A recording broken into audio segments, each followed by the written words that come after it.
What is good, people? It is the KOA podcast, King of Anime. I am Sasuke the Savage. He is everything animated. What is good with you folks? New year, same old BS. Yes, you're stuck with us. This is the same old BS. Me and Satsuki. Is going to be here, but next week he should definitely be here. Just some things came up. I'll just say that. But yes, we are talking about 2 shows today. But when next week comes around, we're going to be talking about 5. So that's going to be a huge leap. So the more the better. Then you'll wait till then. So yeah, how's your New Year been there, Sasuke? I mean, New Year's been pretty much what last year was. Not many changes. I don't think. I'm not the type to make a New Year's resolution either. Just because I think you should be striving to do better every single day. So I don't really like to take the year to, you may take the year to reflect and whatnot, but again, whatever I would make a New Year's resolution is something that I was already thinking about prior to the year ending. So, for me, it's just a matter of getting a date right for the first month or so, because I always have the urge to put like 2025 on dates whenever I'm, signing something. Yeah, I know that feeling. My work, I handle dates all the time. And then, yeah, the first couple of days, you're just like, it's not 25 anymore. It's 26. Come on. Yeah. Come on now. Yeah. But yeah, mine's been relatively, same old as well. I am trying to do better as far as like watching what I eat, trying to be more active, just trying to do what I used to do before COVID kind of happened. But yeah, that's kind of where I'm at, and doing a wonderful project out in the backyard. And by backyard, I mean there's a shit ton of weeds in the backyard, and I'm just having to get rid of them all. I'm mowing them down, weed whacking, and just shooting the spray just to kill them and everything. So it's got to get that done before it gets ungodly Arizona desert hot. So yeah. Okay. Death to the weeds then.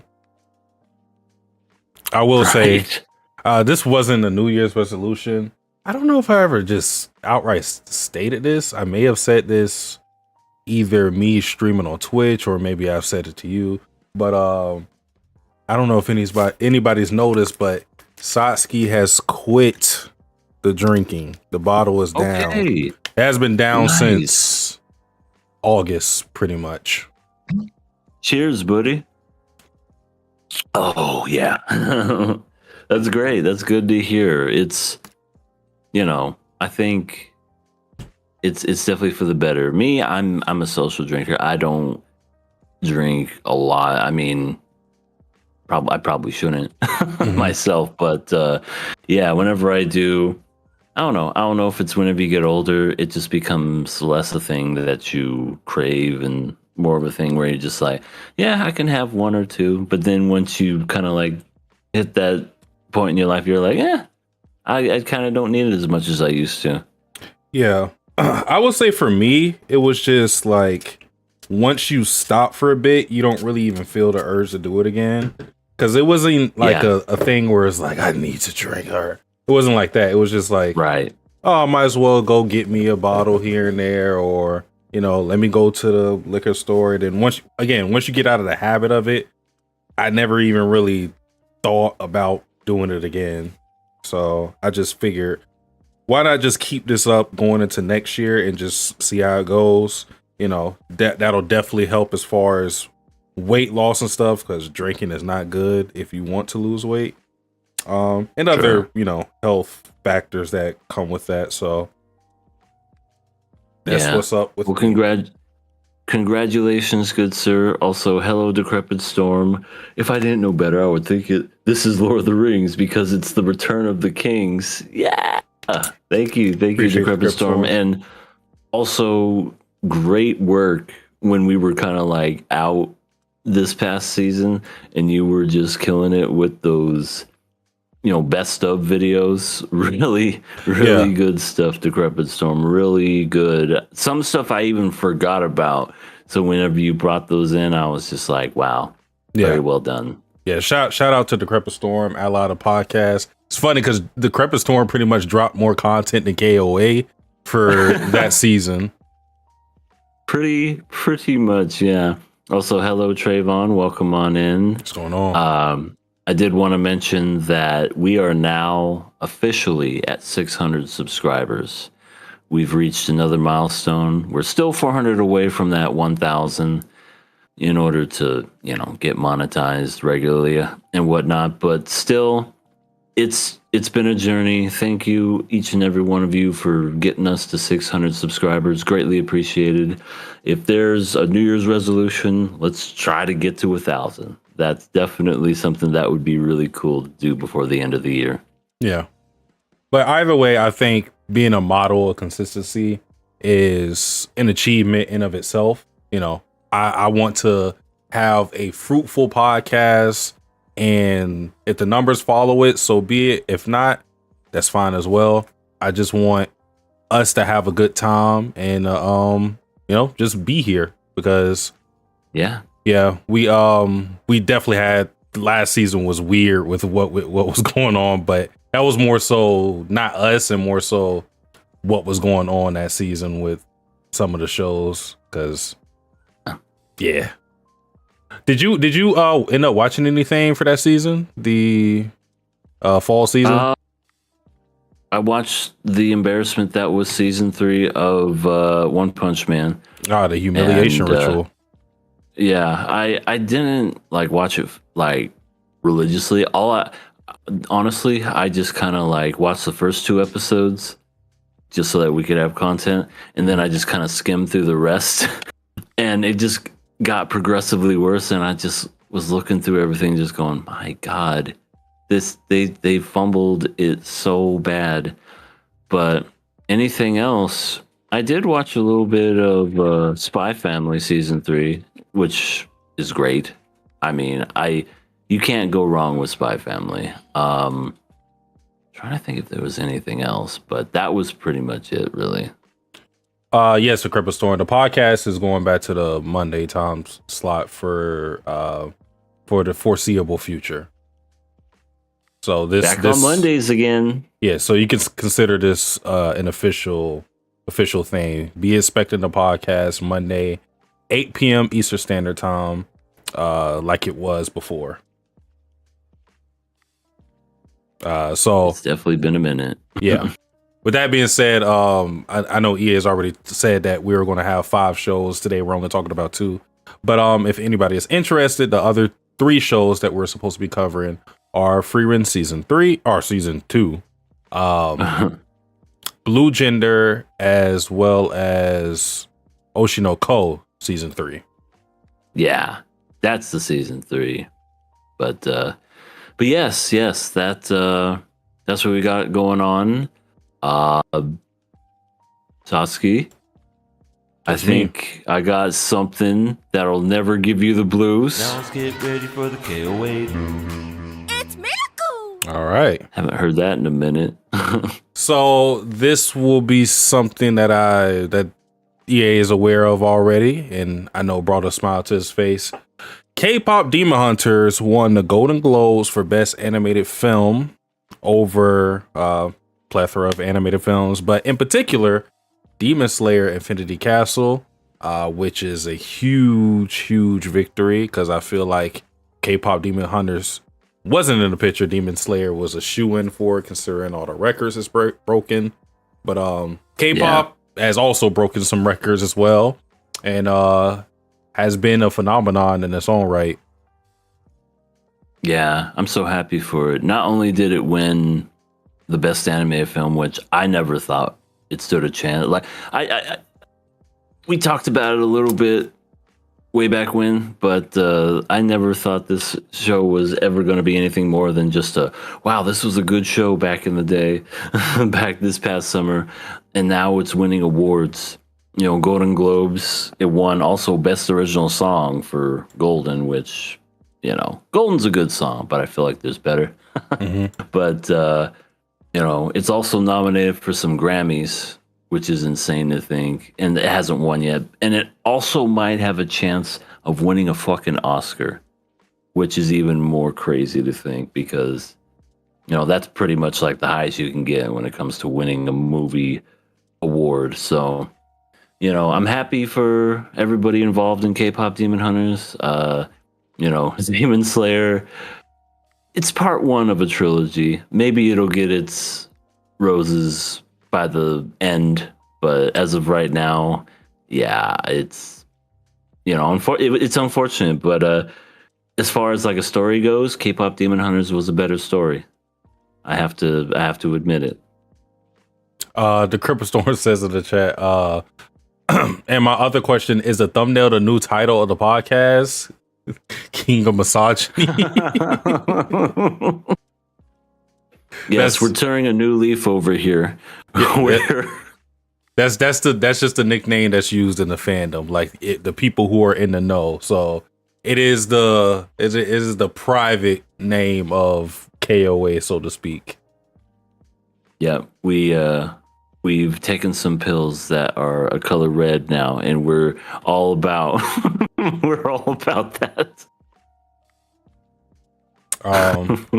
But in other news,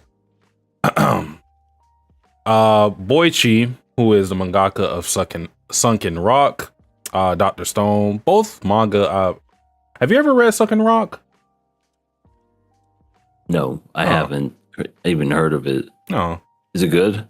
I don't even remember much about it. I do remember finishing it, but it was one of the like first manga I read. It was like a manga I read early into me getting into anime and manga.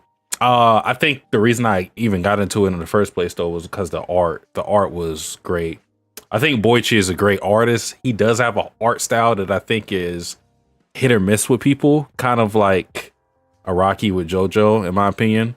But Boichi, the mangaka of Sunken Rock and Dr. Stone, decided to stop posting images on Twitter following the new AI editing option that was implemented on Twitter. So yeah, Twitter is scaring the hoes away and it's scaring the artists away.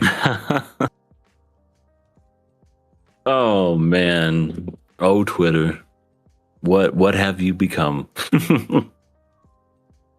Yeah. I mean, I'm sure anybody that's frequent Twitter, I'm not on Twitter anymore, but I know about the whole on in a long time. Yeah. I know about the whole grok craze where they're using the AI to put people in bikinis and whatnot. A whole bunch of madness going on using AI, Wow. which was pretty predictable. Because people say like, yeah, we can use AI for this and that and that. But if you give AI to the regular person, the average person, they're just going to use it for stupid shit and nefarious shit. So that's kind of, we're reaping what we sowed. Yeah, pretty much. It's like, oh, what do you want to do with this cool picture? Give them a penis. It's just something just childish and stupid. Yeah.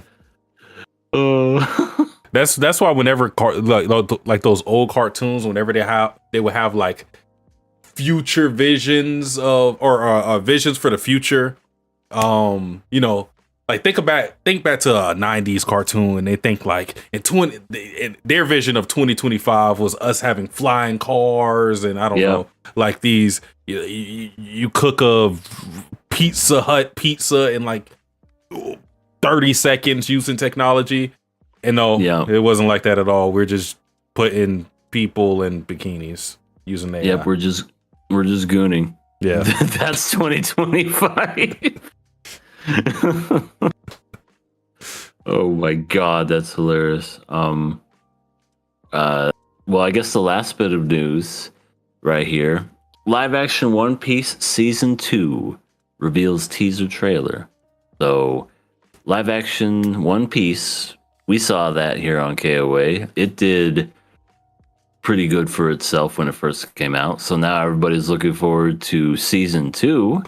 I know because I never really watched One Piece. I watched bits and pieces of it because just because it's out there. I know of its existence, but I never actually sat down and said, well, time to get in on these 1,000 episodes and watch and see what all the hubbub is about. Yeah. I'm too scared to do that. But understandable.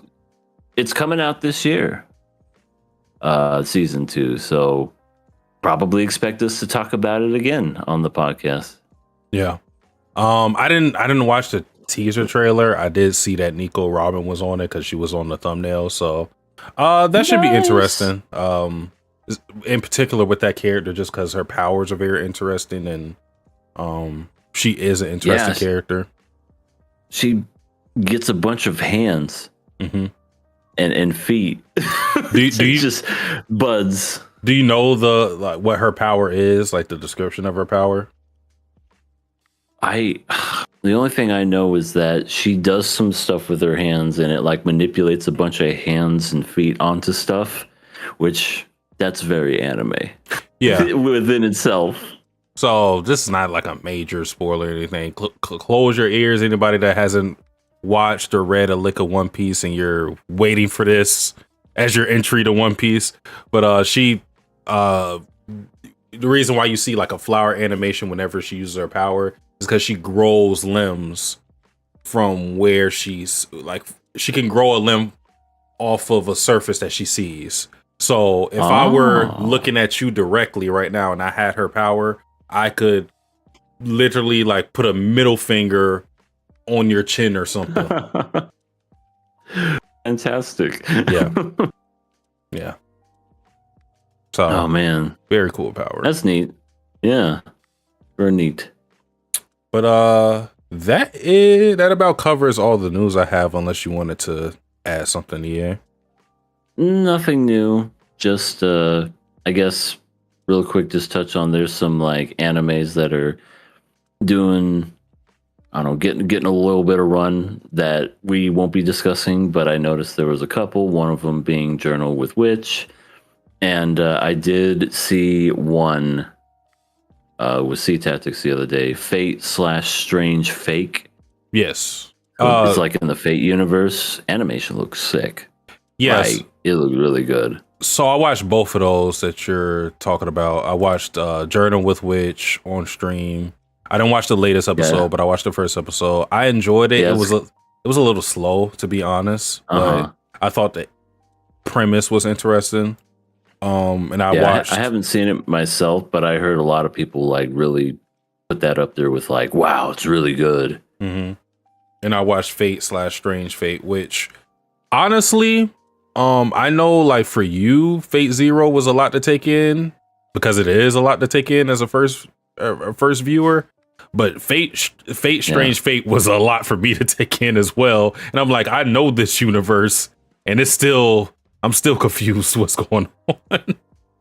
I was like, pretty colors and fights. That's nice.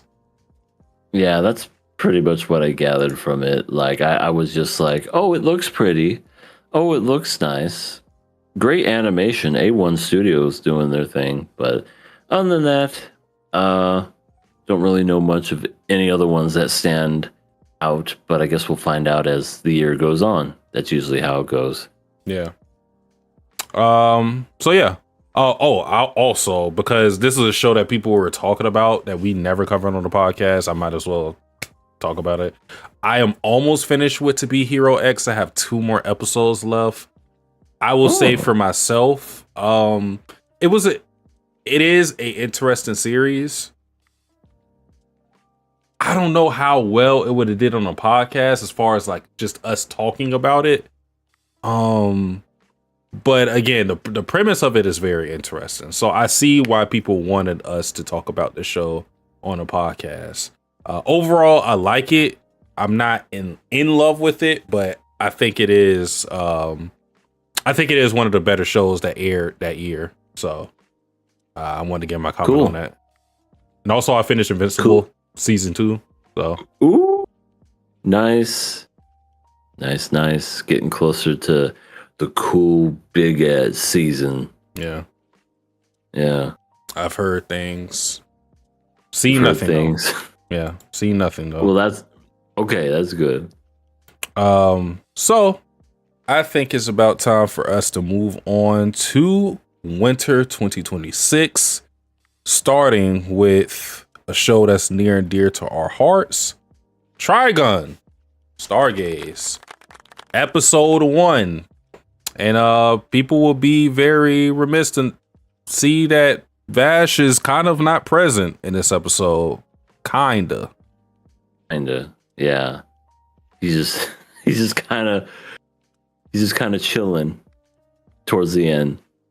But I guess before we get to that, we have a return of the great one, Millie. Stun Gun Millie.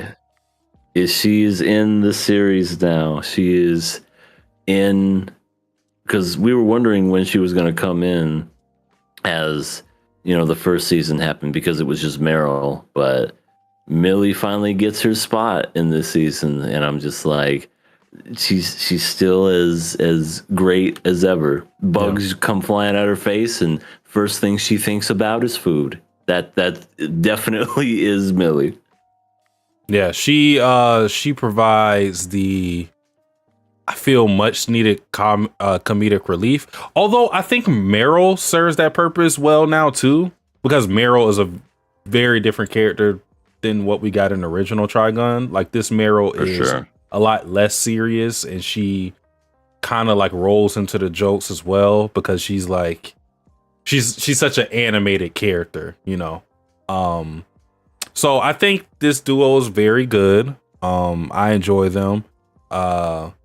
It's just nice to see Millie, because when we first watched the trailer for Trigun, her absence was very loud because she's such a beloved character from that series. But I enjoyed how we got to this point, as far as getting Meryl being the rookie, whereas opposed to Meryl was the senior in the original Trigun, and then getting to this point where it's like, okay, now Meryl is the person that we knew from the start of Trigun, and Millie is under her, and instead of them being assurance agents, they're news reporters. Because I just think that makes a little more sense given what's going on in the series. Yeah. Because like their original plot in the original Trigun was to basically mitigate the damage that Vash does. That's why they look for him. Whereas now they're going to these different locations, seeing the destruction of these plants, or the thievery of these plants, and they're just reporting the news. I think that makes a little more sense than them just going, yeah, we're doing this for insurance. It's like, insurance? There's like giants and big ass bugs that destroy cities all the time. What do you mean insurance? Right. I think that's the least thing you would have to worry about when it comes to insurance. But no, I agree. I think news reporter makes complete total sense, because wherever Vash goes and wherever destruction lies, that's where they follow it. News is an ever-evolving thing. So yeah, I thought that was a nice little added detail as well. Yeah. I'm waiting for donuts, man. We still haven't got donuts in this series. Yeah, that's because we don't have as silly of a Vash. So maybe we will get that. We'll see. Right now we ain't getting that. We have emo Vash. Yeah, we don't even have Vash. We have Eric's. We got Vash at home. Right. Who's just literally just laying in bed, a mute, just depressed at everything. The guy taking care of him, big old muscle dude, but skipped leg day, man. He's just taking care of old Vash, aka Eric's, and he must be good with his hands, because he was starting to shave him up. It's like, I think he's okay. Just keep him with a little bit of stubble, and he's just shaking the whole time. He's just, I'm gonna get him. Yeah, which is an interesting scene because from the little brief flash that he had, it seemed like maybe he lost a loved one in the destruction of July, and him kind of being there, knowing what Vash is wanted for as well. You know, he probably blames him for that. So while he is taking care of Vash, because it seems like it's just his kindness that compels him to do it, he still feels this underlying hatred because of the destruction of July, which, I mean, they call them cities in this universe, but these cities are pretty much countries the way they're sized. Yeah. So whenever they say Vash destroyed the city of July, he basically destroyed an entire country. Like, you have to put that in context with how many people were affected, how many people died, because it's in the hundreds of thousands.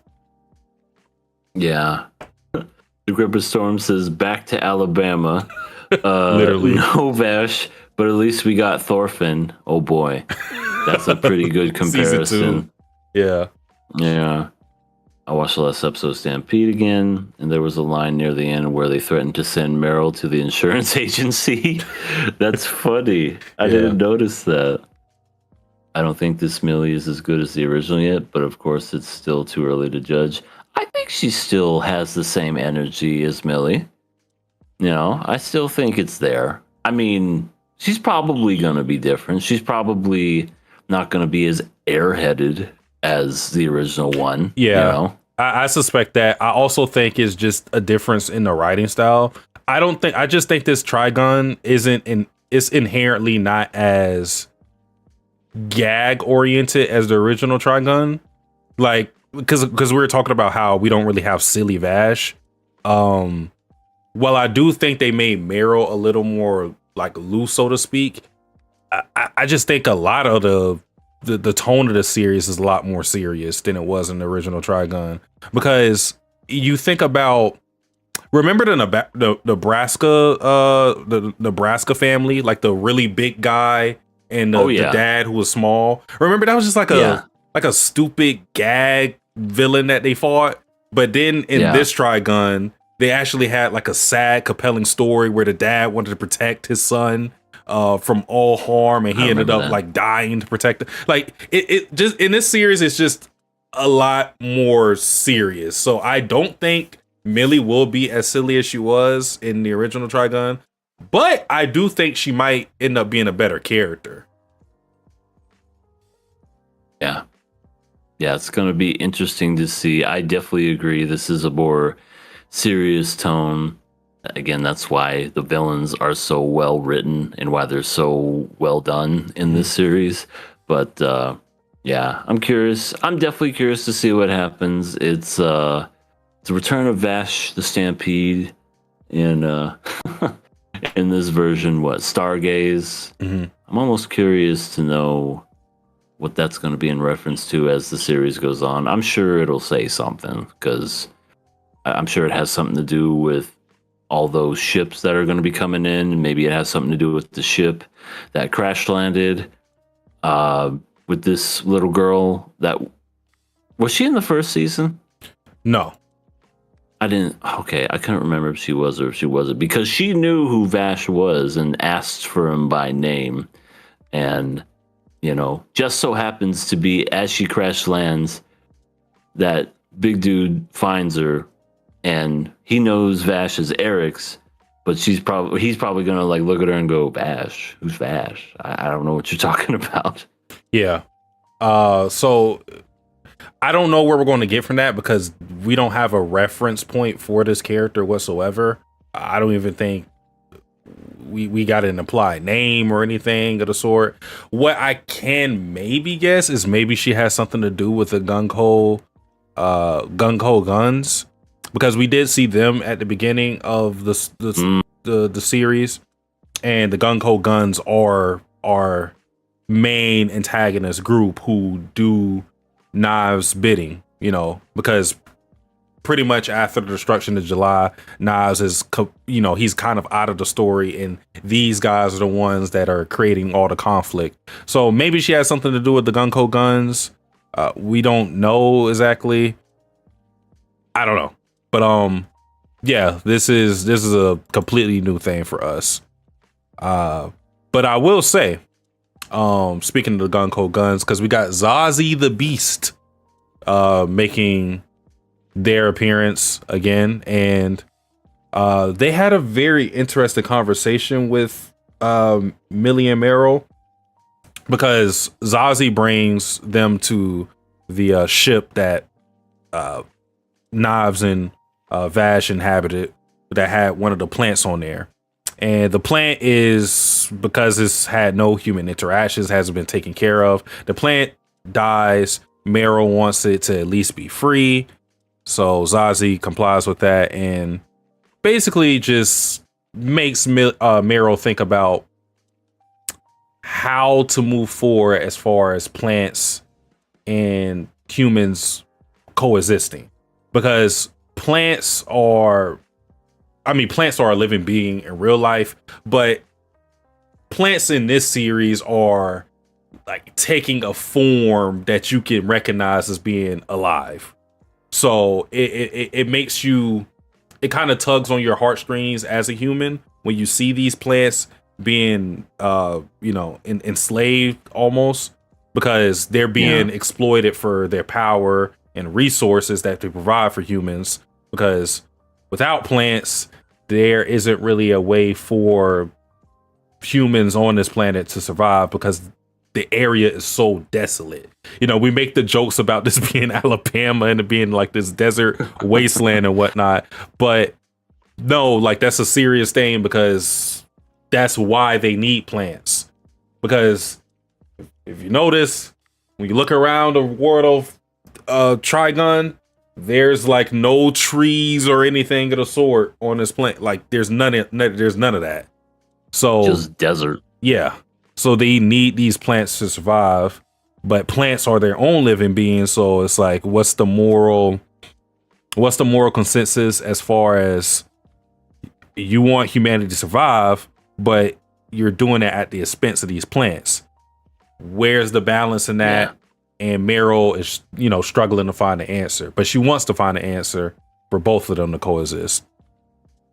Yeah, they freed that one plant, even though it was probably as good as dead or whatnot, and then it just totally like disintegrated. Yeah, Thanos snapped. Turned into dust. Thanos snapped into existence. Yeah, poor thing. But yeah, it does beg the question. It's like, we need plants to live, but the plants themselves are living, and it's like, who's wrong and who's right? That's definitely a question that's left up into interpretation for sure. Yeah. And it just puts in perspective why Nas does what he does. I think in the original Trigun, at least that's what it seemed like we were all feeling. Nas felt kind of generic in his motivations. Not that his motivations are different. It's just, I think it's easier to understand his plight in this series than it was in the original, because you got to see things from his perspective. And I think them giving plants this form makes us recognize them as actual living beings than how they were presented in the original series, where like plants are kind of like plants, like actual, like seed to sprouting, like budding, like actual plants. Yeah. Oh no, I feel so bad for this plant. Yeah. As far as like, like you get that compared to like this living thing in a jar, like crying out for help. It's a completely different experience. Yeah. Yeah. You're literally just like, oh God, I feel so bad. Yeah. So like you get to understand why Nas does what he does. Because to him, him and Vash are plants. So he sympathizes with his species and his species alone. he sees humans as a hindrance to plants, so he wants to wipe them out so plants can inhabit this planet for themselves. And of course, Vash is a product of the love of humanity, thanks to his surrogate mother, Rem. So while he does understand the plight of plants, he still has humanity within him because of his love for Rem. Yeah.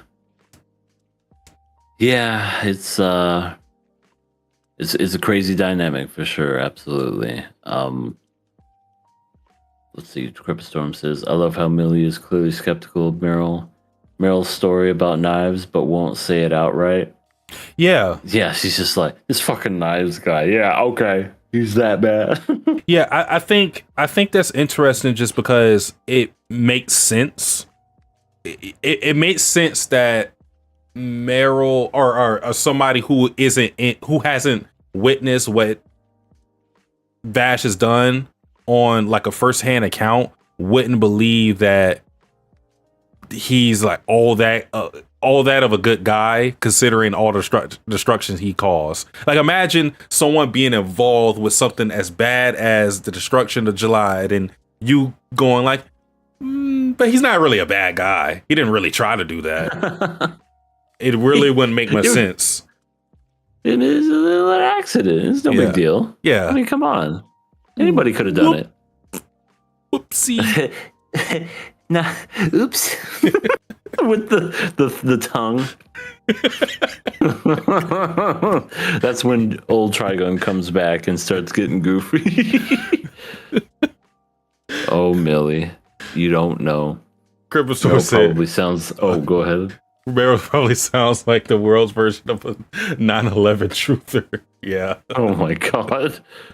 I saw it with my own eyes. Yeah.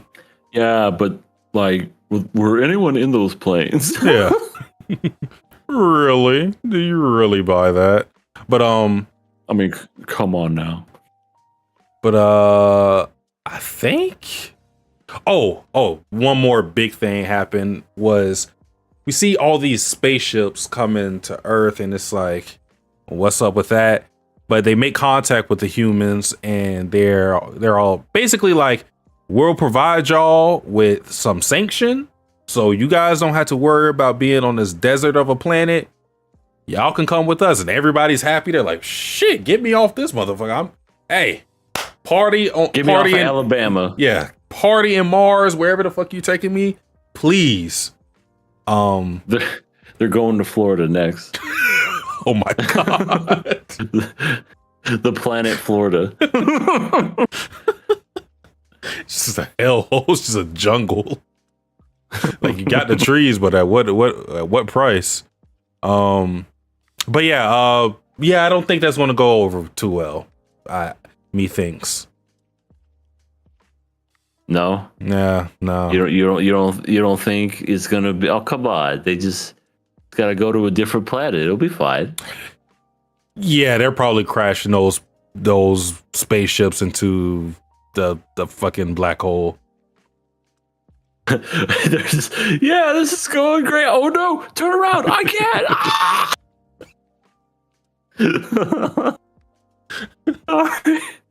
It's like, what happened? Millions of people died. Why? Instead of making a left, they made a right at the black hole. Yeah. Jesus. Yeah, it just seemed, it's just too good to be true. Also, I did feel bad for the guy to the Cryptostorm, the guy that was taking care of Vash, because he kind of just got treated bad at that bar because he's ugly. All he wanted was some milk, and they were like, I was like, told you to go use the back door. You're scared, everybody. It's like, he's not doing anything, though. He just walks in there, doesn't say anything. He just pays for the milk, and then everybody's like, Also, aren't there like people in this world that barely have any clothes on with, like hoop nose rings and mohawks and all this other kind of stuff? Oh, but that's too much. A guy that's like built from the stomach up. There are literal giants in this universe. Right? That get treated better. Right. but that guy, oh, I told your giant ass to go to the back. How dare you show us your face here? It's like, just buying some milk. I'm not doing anything wrong. I'm sorry that I'm also, disabled in a way. Yeah. He's ableist. Yeah. And then the Crepper Storm says, and everyone just thinks they don't have to worry about resources anymore and starts giving stuff away. Yeah. Which is not a good thing, because with these plants that are being stolen, I guess that's another point we didn't really touch on. With these plants that are being stolen, there are already areas that are losing power, that don't have water, right?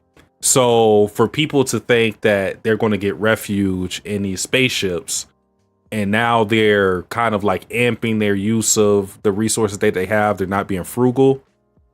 If those spaceships don't come to actually save them, yeah, the people left behind are going to be in for some trouble. It's a recipe for disaster, but it can all be answered and fixed with some donuts. Yeah. Yeah. Oh, and Meryl likes banana splits. I don't know if that was a thing in the original anime. I don't know. I feel like she was hooked on donuts too because of Vash, but I don't know. I almost feel like the beginning too was kind of a throwback to the original Trigun, because didn't the first Trigun start with both Millie and Meryl inside a bar and it got shot up? Yeah. Almost exactly the same way. Yeah, I thought so too. I'm like, that's a complete homage to the first episode of the original series. Also, I don't think we talked about Millie having a different weapon, because it's not like a minigun this time. It's like a grenade launcher. Or I don't know if that's an attachment that she just had on it or what, but yeah. Maybe she has more than one. It's like minigun, grenade launcher.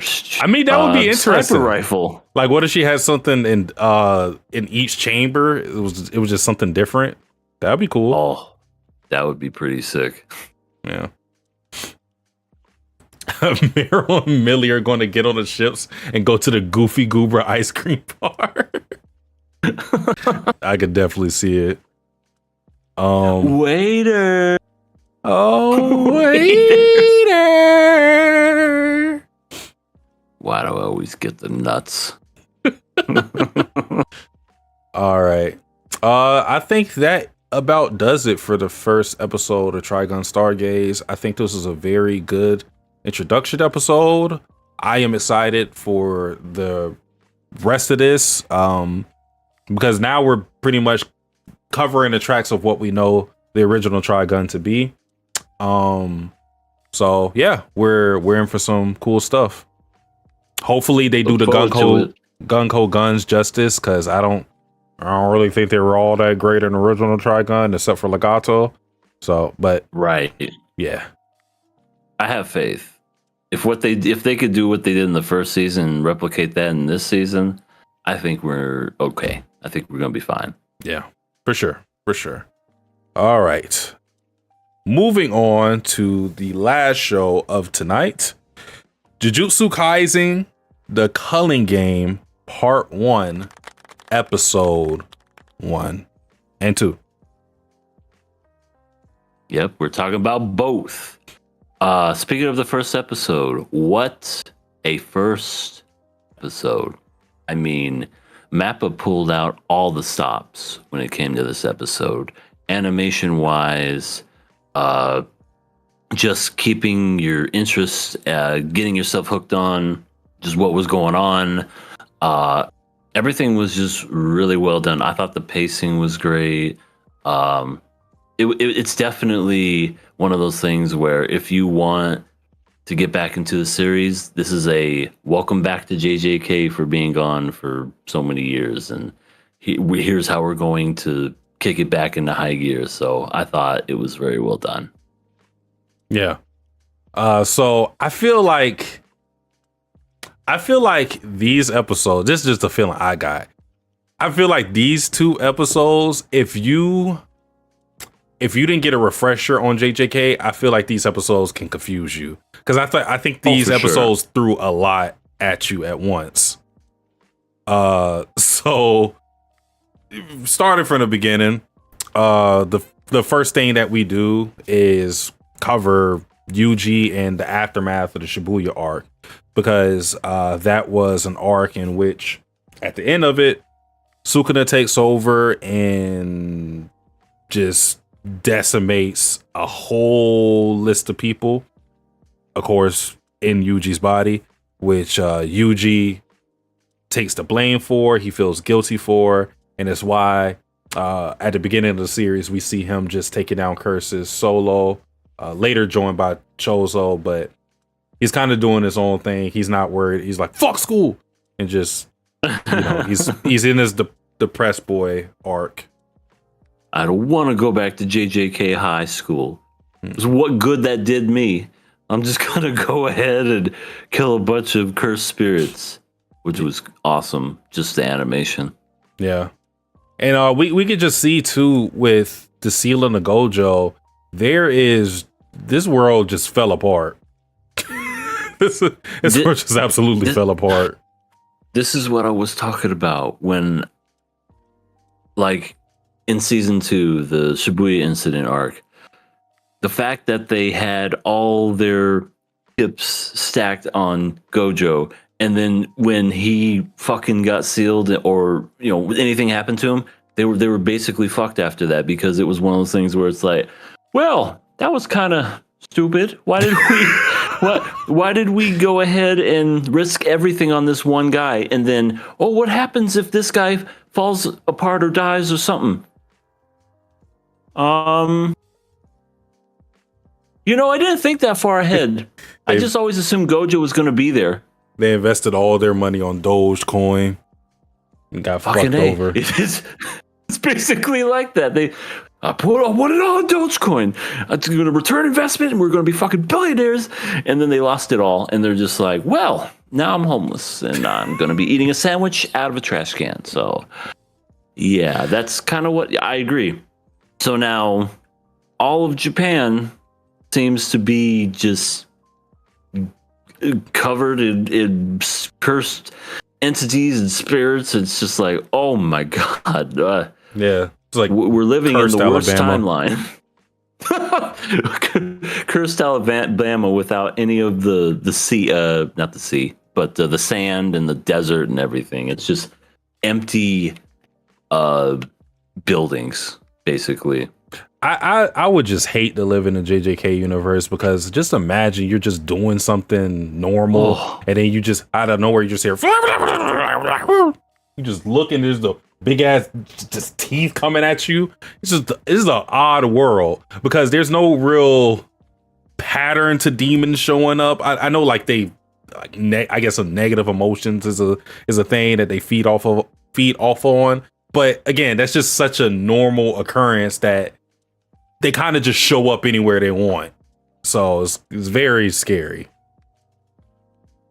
I agree. I mean, you see it in this episode too, where, our good old pal, Yuji is just, is it Yuji? Yeah. Is that his name? Oh God, I was looking at the wrong. Okay, thank God. Whew. Yuji's just standing there all normal, and then you just see this big old fucking hand just reach through, try to get him, and just eyes and teeth and everything. I agree. That's a terrifying image. That's just one of those things. You just, trying to mind your own business. Hey kids, you want some supper? Yay! Oh, this is great. Oh my God, there's a giant hand coming at me. I don't like this anymore. Yeah, you won't even see it coming too. So that I feel like whenever Geto released everything in the last season, that they kind of like showed that happening too. Just people watching TV, and then these things just take them out like nothing, or people just living their fucking lives. And I agree that, I mean, at least it would be painless. I mean, that's the silver lining and all that. You wouldn't know what happened. You would just think that you were dreaming, and then before you know it, you're dead. But this is not a world like, hey, if you wanted to be in an anime world, what would you be in? This is not one of them. I want to be a Jujutsu. What the fuck? Said no one ever. Unless they wanted to die. The reason was gonna be something stupid. They were like, "Yeah, I want to fuck May May." Oh my god! Like, yeah, that's probably not worth it. No, especially someone like May May who likes her brother more than other people, so it's not even worth it. So, speaking of liking your brother, we have Naoya, who has a disdain for all of his family, it seems, but especially women. He is not a big fan of the female counterparts. He just goes on this weird misogynistic rant about how Maki isn't wife material because she doesn't know how to follow the lead of a man. Basically, he's saying Maki is strong, so she doesn't make a good wife. But she knows her place. So yeah, he's a very weird guy, to say the least. Now that guy is red pilled. That guy listened to too much Andrew Tate or whatever the fuck is Fresh and Fit and all those other different shows where it's just like, now this is how your lady's supposed to be. She's supposed to know her place and everything will just follow. You are supposed to be the breadwinner. You are the price. Yes. And you tell her to her face, this is how it's going to be. And you can't do anything about it. Now get in the kitchen. just absolutely terrible. But yeah, I have a feeling, he's going to have his comeuppance later. I mean, any character that's set up like that usually does. But this is JJK, so now I'm kind of like, maybe he won't. The Crepus Storm said, my friend said he read the manga with Andrew Tate's voice for Naoya. Yeah, he's pretty good. But I don't even know what he sounds like, to be honest. So we learned that we got a lot of info dumps with these two episodes. So now we be told who is the old guy, Maki's uncle and Naoya's father died. We saw Jugo just incinerate him and Maki in Shibuya. So he died from that. But he left a will as to who was going to be the next head of the Zenin clan. And he officially names Naoya the next head and allows him to have all the tools. Like he lets him take the reign. But there was a stipulation. If there were something to happen to Gojo, whether he dies or he loses his mind, if something were to happen, catastrophic were to happen to Gojo, he had an agreement with Toji to make Megami the next head of the Zenin clan. So, because Gojo got sealed, it is Megami who is to be the next head of the Zenin clan, which Naoya is not a fan of at all. I mean, yeah, that's got to be a bummer. Hey, the one person who is the strongest in the universe, nothing's ever going to happen to him. You got it, man. Oh, hell yeah. But now all of a sudden he's trapped, so it's Megami's. The fuck is this shit? You got to think too, I like, didn't ask for this. Toji's been dead for a while, so you got to think about like this agreement had to be put in place a long time ago. Toji's still leaving people pissed off in his wake even after he's dead. Still, what else is this man gonna do after he's left his fucking impact? I mean, he died and still had people pissed off because he came back. Yeah, he came back, saw his son, said child support, and then killed himself. Oh my god. So now he figures, all right, fuck this. I'm the real head of the Zenin clan. I'm going to kill Megami, and I'm also going to kill Yuji since Megami is looking for Yuji. So I'm going to use Yuji basically as bait. So he goes on his merry way to go find Yuji, and lo and behold, he finds Yuji by himself, or not by himself, with Chozo. With Chozo, yeah. Hunting demons. So he says, all right, you gotta die. Oh, and he also reveals to Yuji that kind of nobody cares about him anymore since Gojo got sealed. He has no protection because him being a vessel of Sukuna, they already wanted him dead. So it was only Gojo that was keeping him alive from other sorcerers. Which, while I just want to say this, while I'm not big, since I already read a majority of this, while I'm not like a crazy big fan of the Culling game, I do really love how this series shows the impact of Gojo, because it's felt immediately. It touches so many different avenues from characters, like just even characters showing themselves. Like we didn't even have some of these characters be in the forefront because of Gojo. Like now people are stepping up. Now you see Curses deciding like he's gone. It's safe to go outside. Okay, cool. Sweet. I'm so giant and big. Cannonball into the building. It's like a party for all like evil people now that Gojo's gone. It's like the best day of their life. Yeah. It's a shame. it's a shame for the rest of the world. But hey, the fucking cursed spirits are enjoying their lives right now. Yeah. They're like, this is the best year ever. It's like a parade. Yeah.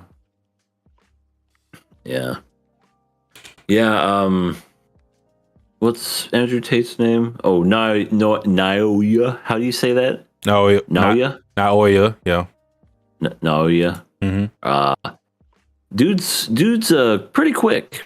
He's quick and he's just laying into these guys like nothing. And he has time to freaking put his hair back and everything as he's punching him with his other hand. I'm like, oh, he fits the mold of just being a prick. Yeah, it's so unnecessary.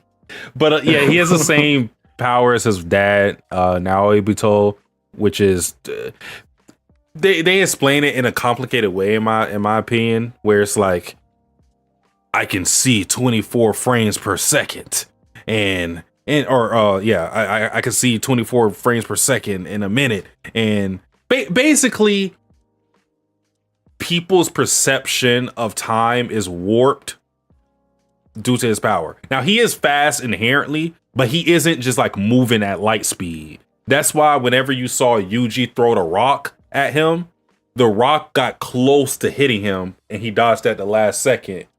But whenever he's just like fighting Yuji or Chozo, they can't keep up with the speed because their perception, because he's basically reading a little into the future with their movements, essentially. Like that's the easiest way I can explain this power. And I still don't think that's like a great description of it, but it's pretty much you get the point. People's perception of time is messed up, and that's why he looks so fast. Yeah, no, that totally makes sense. Yeah, as he's fighting all them, we are introduced to a familiar yet, I guess, non-canon character. Even though I don't know how it works.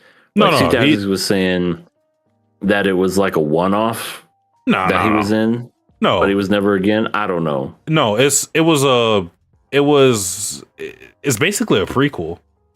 The Jujutsu Kaisen 0. So Yuta, wait, did we ever see UNC watch JJK before I did? Like y'all did season 1. So I don't know if y'all covered 0. I saw it in the theater. Oh, okay. So, okay. Yeah. Also, hello Midnight. Monday's going great. Oh, what's good, Midnight? No, Yuta's a canon character. He was just like we saw him as a first year along with Maki as a first year, so he's in that class. But he's just someone that we never saw due to the characters that we were following being first years. But yeah. Yeah, so we already basically know Yuta's whole power set, aside from the reverse curse technique that he showed. So yeah, but he shows himself. He's Yeah. back again, baby. yeah, and this story has been told many times, but Yuta was originally supposed to be the main character of JJK. Like, I don't know like how far into the conception of this series, but yeah, it's kind of like MC versus MC in some regards as far as the creator's vision went. Yeah. So yeah, he's there. He's like, "Hey, Yuji, I'm gonna kill you now because you're gonna die now. Everybody wants you dead." And it's kind of just this amazing, just animation visuals of just Yuji and Yuta just fighting each other, and yeah, it's pretty cool, pretty sweet, back and forth. Mappa again, first episode, just killing it right out the gate. Mm-hmm. Yeah, and then that leaves Naoya to fight against Chozo. And Chozo's very pissed off with Naoya because he doesn't respect his brothers. He just sees himself as the shit, so he has no respect for older, younger brothers. He's just like, they're all ass compared to me. And Chozo's whole philosophy is that as a big brother, he is the one that steps on the landmines so that his younger brothers can navigate life better. Like he acknowledges himself as the person to be able to navigate for his younger siblings. So seeing Naoya not really respect the pitfalls that maybe his older siblings went going through, he wasn't having it. So they have their skirmish, and Naoya is beating the hell out of him to begin with because Chozo doesn't understand how to really maneuver around his ability because he just can't perceive Naoya in a way he is really moving. So he's just piecing him up. But Chozo just has a tsunami of his blood crash into him, which, again, since Naoya isn't actually just moving that fast, the tsunami catches up to him. And, he washes up, and he thinks that Chozo's, charging up the piercing blood, but he actually basically uses his blood as like this exploding catalyst and beats him that way. So, yeah. Well done. Hello, Sababu. Yo, how's it going? Long time no see. On? Yeah, and Naoya is obviously from the fight. We see he's not a pushover, but they put a actual, I guess, ranking on him because he's a special grade 1 sorcerer, which is basically the same level as what we got from Toto. So like he's on that level pretty much. And I guess to piggyback off of that, Yuta is a special grade sorcerer, and that's on the level of Gojo. Let me think. We got Gojo, Yuta, Geto, and Toji? Yuki. Yuki. Because Toto is a special grade 1. Along with I think Mei is also special grade 1 as well. Yeah. I wonder what Yuki is, because it doesn't seem like she does anything. No, Yuki is special grade. Special grade. She's grade my ass. She's up she there. Doesn't do shit. She's up there with, like it or not, EA. She's up there with Gojo according to the rankings. Yeah, because she did such a good job in Shibuya Incident by going save the fucking world. She did. But see, I have more to say about her in the next episode. See, now we really are the king of misogyny. Not just her, it's the fact that they hyped this woman up and it's practically her fault that all this happened. Yeah. You win some, you lose some. she didn't pull the trigger. I get it. You know, that was all ghetto and whatnot, but she could have stopped it instead of going, you know what, that's a great idea. You should totally do that. Just wipe out all of humanity. It's a good thing. It's not such a bad idea. It's not a bad idea. You know, you have my approval. Maybe I should turn around and totally take back everything I just said. Nah, nothing bad will happen from that. Yeah. Well, so yeah, Chozo beats Naoya, but that doesn't really matter because Yuta just comes out of the top ropes and just knocks him out. With Punch. Yuji in tow. Yuji has been defeated. And killed. He stabbed him. He Yeah. killed him. That's how the first episode ends. He stabs him in the heart. No. Yuji.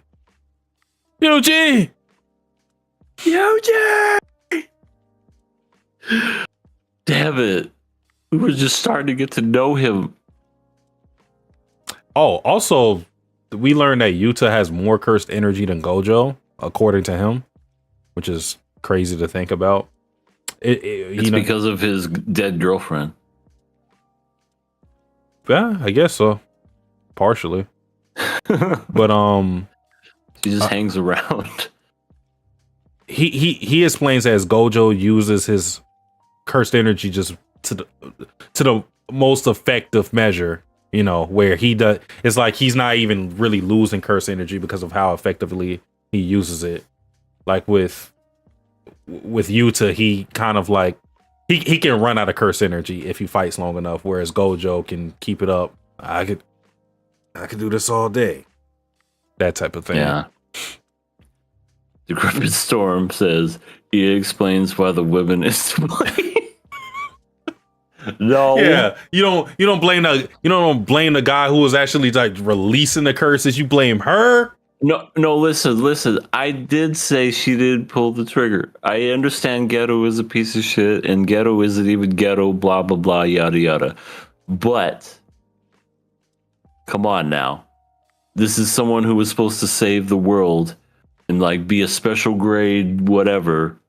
And all I remember is her joining the fight with her flying centipede and nothing came of it.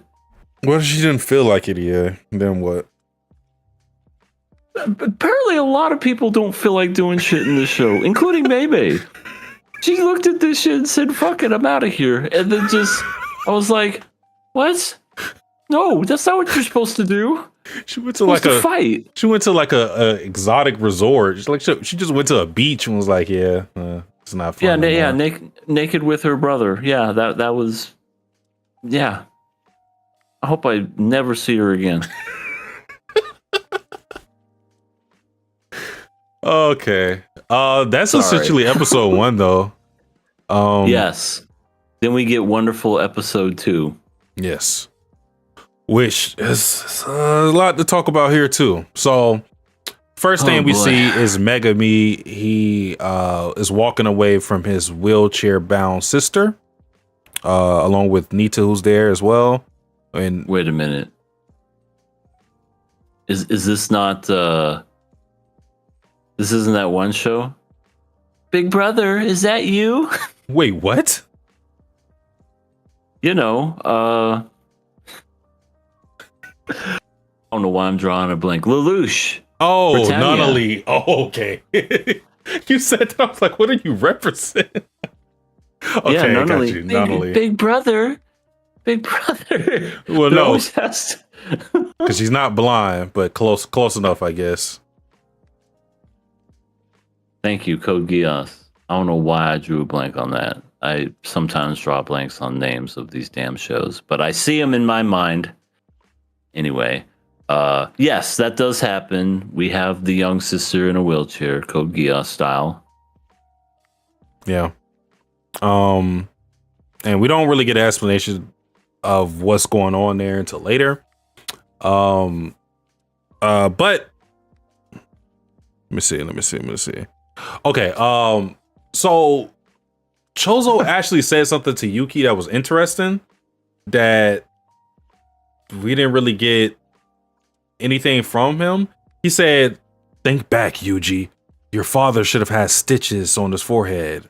And Yuki kind of like thinks about it, but we don't really see anything. But this episode, we do see something.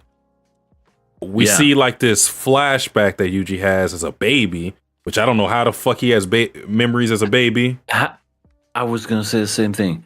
I don't remember anything as a baby, but I also love in the flashback. The people that are talking, they're like, "Oh, babies have surprisingly good memories." Shut up! You're just doing that just to do a plot device. I hate that. Babies don't have good memories. Somebody's gonna who remembers being a baby? Somebody's gonna say Ray from Promised Neverland. They'll be like, "See, told you, you piece of shit. You didn't have a problem with Ray." Okay. Well, Ray was a little kid, not a baby. But anyway. No, yeah, because they're going to get you on that because he was remembering shit in like the womb or something. Like he remembered the song. Oh, right. He had like that special. Oh, you're right. Yeah, he had like that special. There's a name for it. I'm supposed to be it. smart. It's like I'm extremely smart. I remember being in the womb and listening to my mother go la la la la. Oh my God. Hey, maybe Yuji has that. Oh. Look, Midnight said in the chat. See, I was even looking at the chat when he said that. See, I'm here to protect you. Yeah. This is Midnight that we're talking about too. So. So Yuji sees in his memory, he sees his dad, and he sees his grandfather, and then he sees his mom, and his mom is interesting. He has a couple of head scars. Yeah. And I got a feeling that's not from like football or something. She just wanted to have tattoos. She's like, "Oh, I love Mike Tyson. I want to have something that's like in remnants of him." Yeah. Let's go with that. So that was weird. They don't really explain that too much, but kind of considering what happened to Geto and considering in the flashback the grandfather implied that the mom was already dead. There are implications there, so to speak. So there's that. Yeah, just an interesting flashback as a newborn baby. I don't know. I feel like it could have been done different, but fine, whatever. We're doing this. But here's a spoiler, everybody. Yuji survived. Fuck. He didn't die. Oh. How? Well, first of all, Yuta is actually a nice person. He did the whole "I'm so sorry, I didn't mean to do it" type of thing. So he's his nice, good old quirky self. Apparently he just kind of like did this reverse curse to his heart. So it made it seem like he killed him, but he didn't. So well, yeah, he did kill him. He just revived him in the instant that he killed him. Because he did have to kill him because he made a pact, because they didn't, the higher up, so to speak, didn't trust Yuta, considering that he's a part of the same school as Yuji, and considering he's like Gojo's disciple, they didn't trust him. So they were like, all right, you got to sign this contract that you actually kill him. So he killed him and then brought him back basically in the same instance, which him having reverse curse technique kind of, to me, it kind of trivializes someone like Shoko, whose whole thing is a reverse curse technique because her whole thing's healing people. It's like, she doesn't heal anybody. but he uses this one time. He's already healed more people than I've seen Shoko has healed. Yeah. And that's kind of weird within itself. But yeah. So apparently Yuta made a deal with Gojo before all this stuff went down. So Gojo essentially knew something was going to happen to him. So he told you to not kill Yuji. Well, he Is just that what I'm understanding? well he just said take care of my students if something were to happen to me. Which I think that's a reasonable thing for him to be worried about, because he knows that as strong as he is, there's going to be somebody that can potentially plot against him. So he's just figuring Yuta's a pretty strong guy. And he knows, like, with the importance of Yuji being a vessel of Sukuna, he's like, I kind of need someone in my corner. So, something happens to me, if they take me out or something, just look after my students.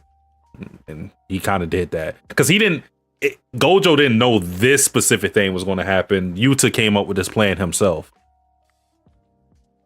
It's just that he was looking after Yuji. Okay. So he saves him. Everything's going great. Megumin comes out of nowhere and it's like, hey guys, long time no see. It's me. And hey, Yuji, you need to go back to school. You've been like skipping on school and stuff. Yeah, we got to finish that group project.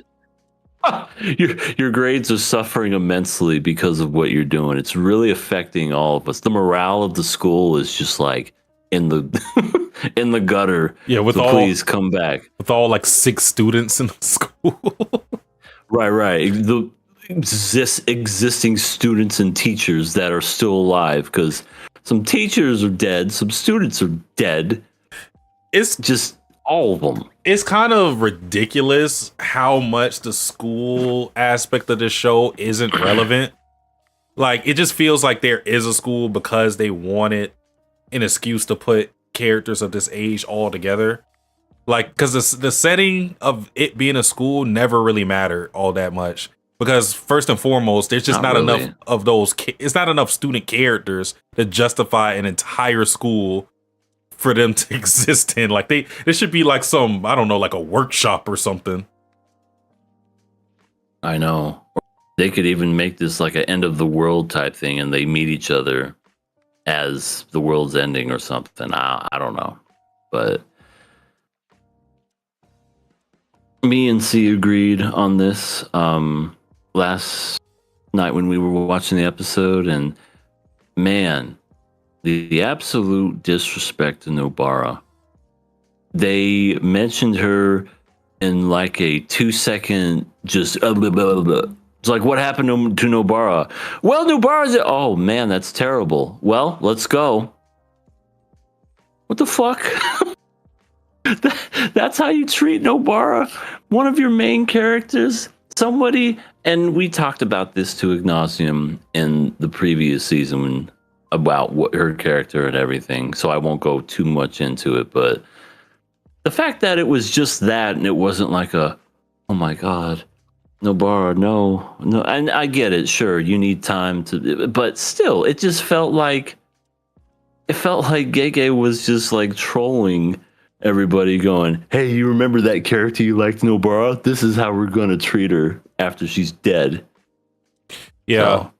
Like, ugh. So, like, I could understand the gravity of the situation. Like, Yuji doesn't really have time to be sad, and I guess like that also makes it, it makes it awkward for the viewers, because it's like, especially if you are a fan of Nobara, you're thinking to yourself, is that really the extent of her impact in the show?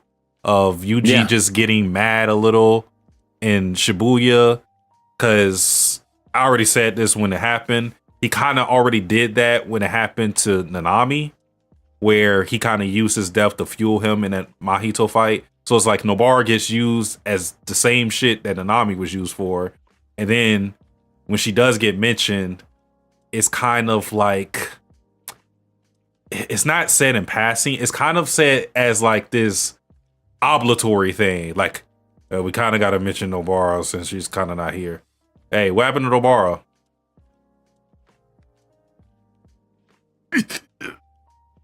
All right, take me to school.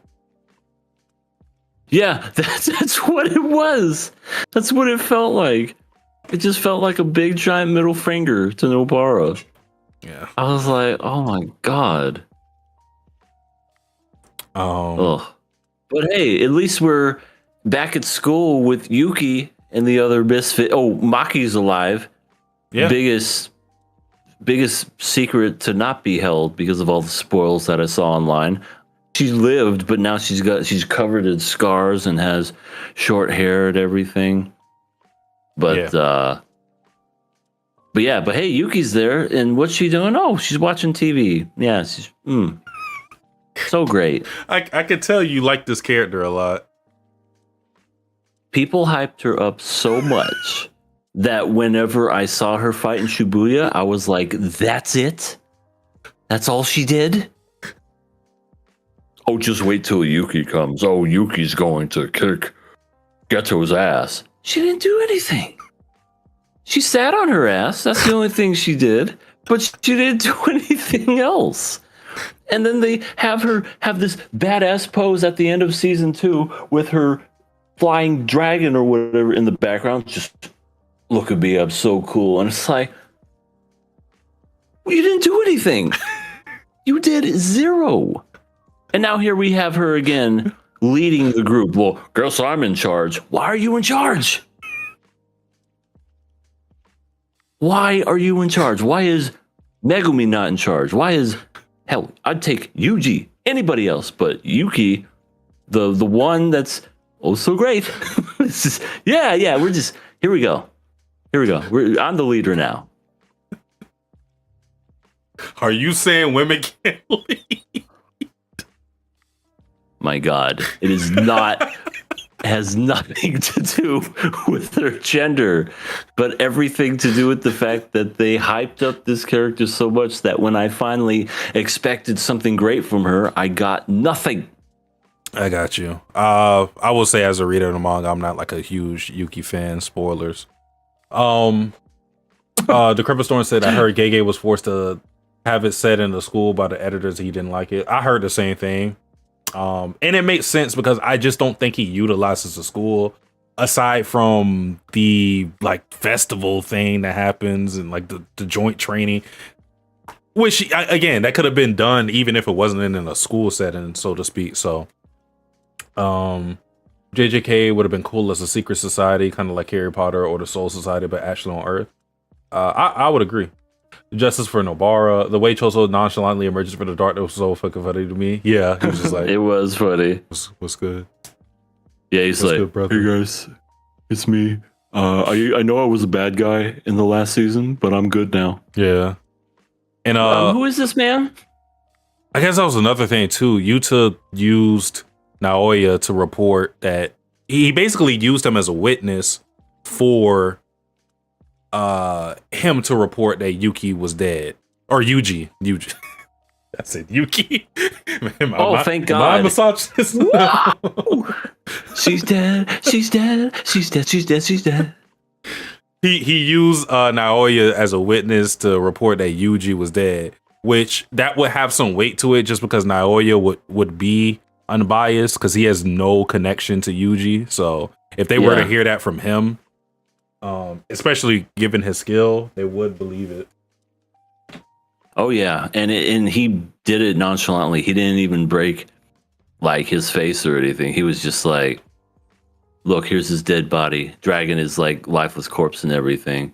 And he's just like, I'm out of here. Just tell him what's what. Yeah. You got it, man. And he basically saved his life too at that point. So, you know, how can you turn a man down after he saved your life? Yeah. So Megami reveals to Yuji and the rest that there's something going down. We have this thing called the Culling game. It has started already. Games. When the world's ending, hooray! Did you read the rules? Because they had the rules on the screen briefly. Did you read them? No, they did it in the style of Monogatari, where I was just like, wait, what are the rules? I didn't read any of that.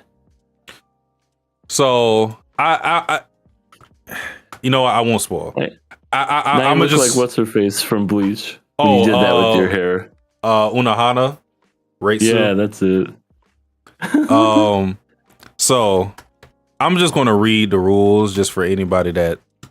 Let's do it. Let's see. So no, I'm not looking for the arc rules. And also, Decrepit, I'm not hating on women. No cap. Okay, so the rules of the culling game. Rule number 1. After awakening a curse technique, players must declare their participation in a culling game at a barrier of their choice within 19 days. So, after you get powers, which those are interesting rules, right? After awakening a curse technique, that implies that a whole bunch of people are going to get powers. So, Yeah. so after you get your powers, you go to your area. That's your area. Okay. Number 2, any player who breaks the previous rule shall be subject to curse technique removal. We don't know what the hell that means, but it doesn't sound good. Okay. You're probably going to die from that. 3, non-players who enter the barrier become players at the moment of entry and shall be considered to have declared participation in the culling game. So even if you aren't involved in the game, if you walk into the area unbeknownst to you, you are now a player and therefore you are considered a target for this game. 4. Wait a minute. I was just delivering DoorDash. That's a strategy. That's a good strategy. That could be a strategy for the players. They just get DoorDash and they're like easy pickings. No, I was dropping off this Jimmy John. Stop. 4, players score points by ending the lives of other players. 5, points are determined by the game master and indicate the value of a player's life. As a general rule, sorcerers are worth 5 points and non-sorcerers are worth 1 point. 6, excluding the point value of a player's own life, players may expend 100 points to negotiate with the game master to add 1 new rule to the culling game. 7, in accordance with the previous rule, the game master must accept any proposed new rule unless it has a marked and long-lasting effect on the culling game. So you can add a rule to say, like, I don't know, I want to kill the DoorDash. Yeah, sure. Or or you can say something like, I want to ban the use of swords or something like that. Ooh, yeah. And they would have to accept that. 8, if a player's score remains the same for 19 days, that player shall be subject to curse technique removal. Damn. Days? Yeah. So if you haven't killed somebody in 19 days, yeah. Huh. This is almost like the tuning exams, it seems like. This is worse. In the tuning exams, worse, because nobody dies. At least they're not supposed to. Yeah, you don't have to kill in the tuning exams. This game is indicating someone has to die every 19 days. Which is... I thought this was a school. Why did they want people to kill in this school? This is not a school thing. This is the orchestrator of this is Kinjaku or Geto, whatever you want to call him, because he has a whole bunch of different names. I just call him Kinjaku because it's easier for me to remember. But yeah, Kinjaku, Geto. So he's brain dude. Yes. Okay. For some reason I thought this was for a school. Now it totally makes sense because I remember, what was it? Decrepit Storm said earlier about the editors wanted to be forced back to school. That's why I was like, the world's ending. Why are we having these stupid ass games when the world's ending? Okay, so it's Kenjaku doing it. I got it now. Yeah. They're being forced to participate in this. And Megami's sister is a participant, which is why he's taking action and asking Yuji for his help. Because now she would be subject to these rules, which means that she would need to kill somebody in 19 days and that she would be a target for these games, which also implies that she has a curse technique now. So if this is orchestrated by Kenjaku / Ghetto, this is all just to bring Gojo back? No. This is you're not going to get a reason for why he's doing this right now. Okay, so I'll find out later why he's doing it. Okay, so as of right now, we just know that there's the Culling games. This is happening. They don't have time. They got to move because he's doing this right now, and now we got to go. And they just entered this door, and they got that weird monster thing. So I'm guessing that's the start of the Culling games, then, of them joining, I guess. Basically, we're about to have a free for all. Everybody is about to come and fight. Okay. We got Royal Rumble. We got Royal Rumble, which I think that's coming up this month. Royal Rumble, who you got? No, but I got Yuji. Let's see what you. Well, I'm sure this is going to be a showcase of everybody's powers too. So it's going to be animation wise. It's probably going to look great. Yeah, and so the gang goes to see Tengen. That's his name, right? Tengen, yeah. Big finger looking guy, because he's like the I don't know what you want to call him. He's like the last line of security for sorcerers. He's the one that puts up the barriers and whatnot. Yes. I guess you can just call him like the last line of defense for these sorcerers. So they're trying to talk to him. I guess they're trying to see like what's up as far as protecting some of these people who are obviously not sorcerers, like Megami's sister, because she could be a victim of these random guys going after her, so yeah. But yeah. There's a big excuse for everybody to fight. That's all you really need to know. Yeah, that's all we know now, but I'm sure they'll, Ghetto will release his master. This is why I did it, so that I could collect all your energy and give you lots of kisses. I don't know. Yeah. But yeah, that's the Culling games. All right. Sounds like fun. Everybody's gonna be killing each other. Yeah. Sounds like a good time. I wonder how they're going to record all the points and whatnot. Like, do you report it, or do they just does he just have an eye on everybody? Yeah, he's just gonna. It's like, well, yeah, he's a non-sorcerer. He did sure, yeah, he got it. Win. You got to start haggling and whatnot. Please. I promise he's a sorcerer. I need the 5 points. But right, he's a sorcerer. Look at him. You just take their dead body and start moving them. La. I'm a sorcerer. You just start. I'm a sorcerer.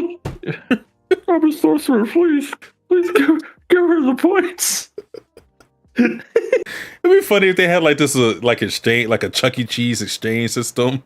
Like in like the bottom wars are like really bad. Like you turn in 10 points and you get like a bag of chips or some stupid shit. Yeah, you get a Tootsie Pop or a Tootsie Roll or something. I don't like this anymore.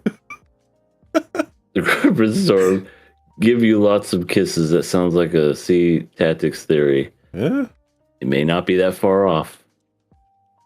But yeah, I feel this arc is really going to test the limits of shonen fans, because just the way the Culling game was presented, just like the rules itself, I feel like a lot of people, if they're not paying attention, that this whole thing is going to is going to just fly right past over their heads.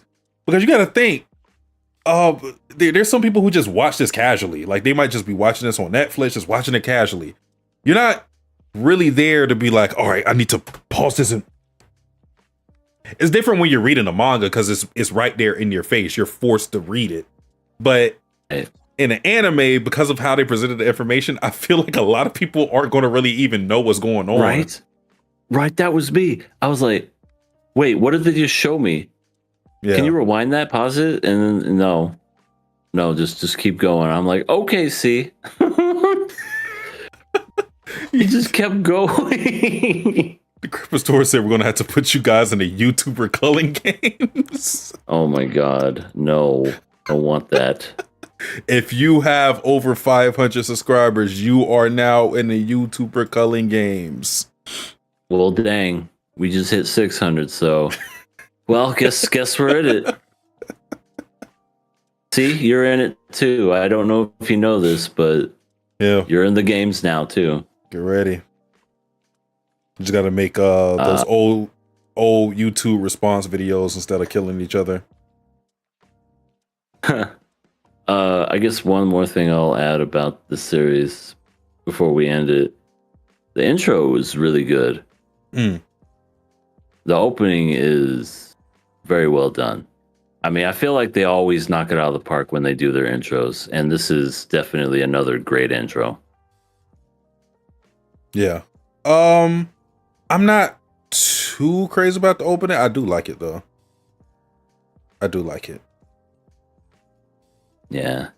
Did we Good times. We didn't talk about the Trigun opening. How did you feel about that one? Oh, that one was pretty good too. I don't think I saw one that was bad yet. I enjoyed it. Yeah, I think I'd like the Trigun opening a little better than JJK, but yeah, I thought both the opening and the ending were good. But yeah, that about does it for JJK. Done with episode 1, done with episode 2.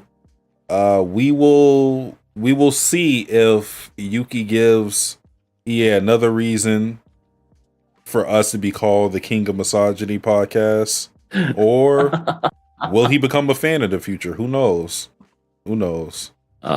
As of right now, it's not looking good. You know, that's you shake a magic 8-ball. Outlook not looking good. Yeah. Any participant whose score does not change in 90 days will be subject to channel removal. Just give you 3 copyright strikes immediately. No. Fuck. That would be horrible.